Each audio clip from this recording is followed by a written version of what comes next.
Now let's move on to the mixing stage, where you have to balance and control both general audio levels and fades in your project. Firstly, let's look at volume and pan controls in the multitrack view. Audition uses what they call volume and pan envelopes. In other editors, this is called automation. When you want to fade in or fade out a piece of music, or simply fade music under a voice clip, you'll be using these envelopes. The beauty about this is that everything happens in real time and that it's non-destructive, so you can't possibly mess it up. So let's give it a go. Let's again keep this really simple, and for this I'm going to delete some of the files from the multitrack view that I've been using by just simply left-clicking on them once and hitting the delete button. What's important here is that you're not deleting the files, you're just taking them out of the multitrack view. As you'll see, they still remain in the organizer window. So I'm going to split this clip, let's just say here.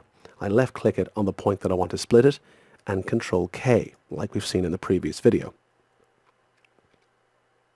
So what I want to do here is I want the artist to start speaking here. I want the music to come in. Let's just zoom in and make sure that it comes in at right about the right time. Let's clip edge drag that to just tidy up the end of it. Same thing here.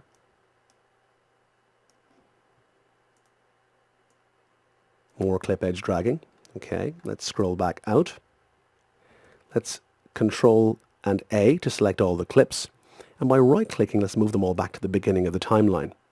Let's pull the playhead back as well. Okay, nice. Let's just select this by clicking once with the left mouse button, and then right-clicking and holding to move it out. I don't want him to start singing here, so I'm going to split the clip right there. Control K. And by deleting that clip. Now what I want to do here is I want the voice to kick in at the very beginning, the music to start. I want to fade the music down though underneath the second clip, because as we've seen from previous video tutorials, when the music and voice are playing together it's too loud. The voice is a little bit smothered by the music, and then I want to fade it out here at the very end. So we'll show you those moves now. Let's zoom in first of all. Now you'll notice when I click just one time on the file with the left mouse button, it makes it active. You should be doing this all along as you practice the skills you've been learning.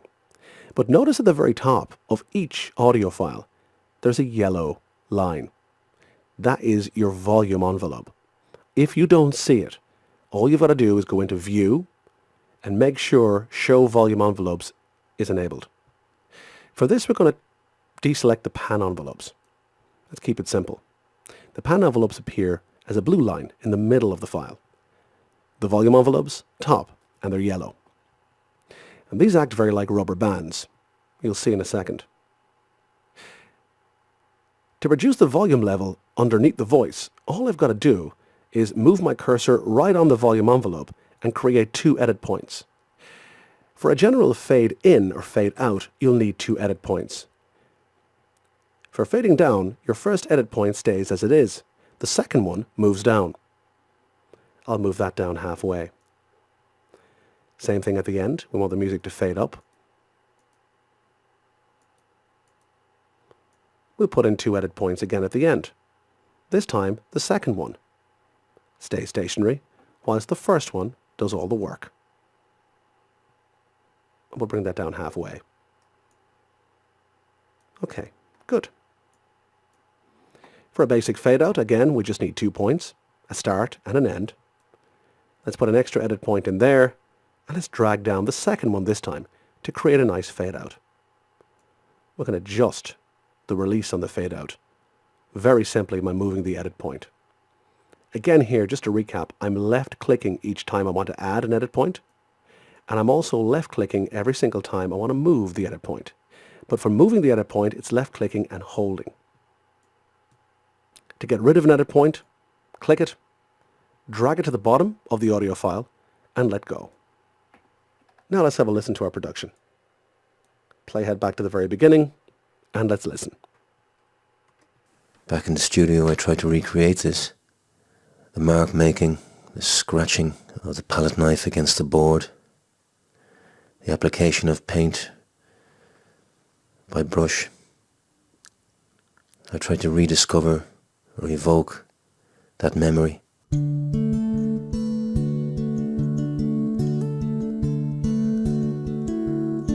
The rhythm of the brush strokes is almost like a language, communicating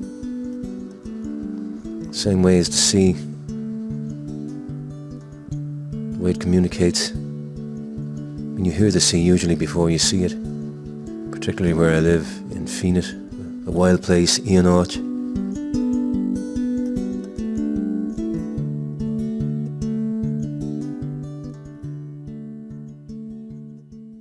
So what do you think? Does it sound okay? I think the music has come down nicely underneath the voice, and I think you can hear the voice clearly at all points, so it seems to work okay.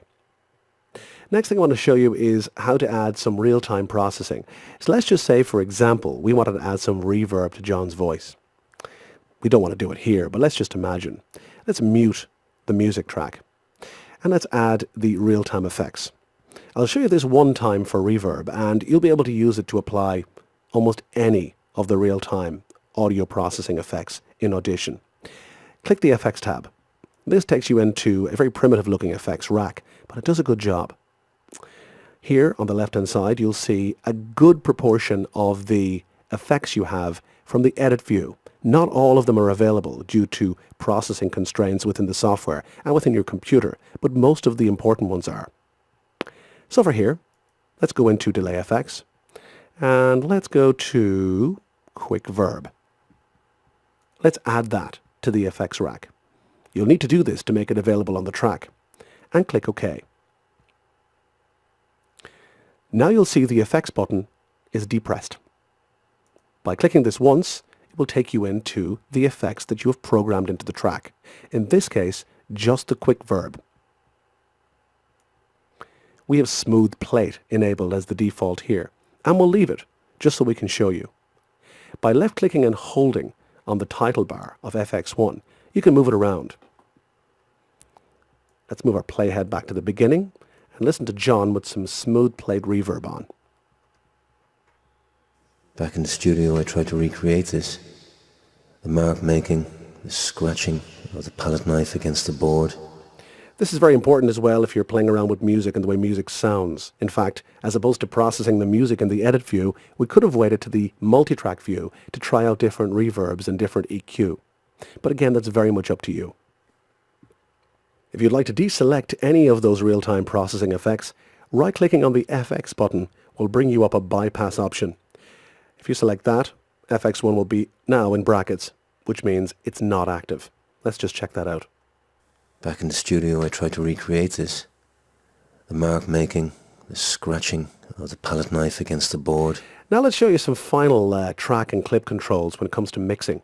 Mixing, of course, is when you're trying to balance all of the individual clips in terms of their volume and pan, but also how those clips relate to each other in the general mix on the timeline. You can right-click on any clip and go down to Adjust Audio Clip Volume. This will bring up a little fader, by which you can increase or decrease the volume. You could do it using the slider or by typing in the relevant number. We'll keep that at 0. And that works for any clip individually. Any changes you make, for example, if I make that a +3 decibels, it'll show up on the top left of the clip, V3. If I had reduced that value by 3 decibels, it will be V-3. Again, let's go back in. And let's reset that to 0. They're the onboard clip controls. You also have the track controls. See here at each track you've got a V0 and pan 0 control. Right-clicking into the volume or pan windows will again bring up the same slider that you had on the onboard clip controls. And this allows you to boost or reduce the volume on certain tracks. If you've track laid in the right way, keeping voice on one track, music and atmospheres on others, this will give you huge control at mix stage. Combining track-based and clip-based controls on a logically laid out multi-track project makes balancing and controlling your clips really, really easy. Always edit with your ears though, not your eyes. Sometimes when you're working with an audio production suite like Adobe Audition, you can get drawn into how things look visually, and that can affect how the whole thing sounds to you. You should always edit with your ears though. Listen to how clips transition from one to the next. Listen for subtle changes in level and adjust accordingly.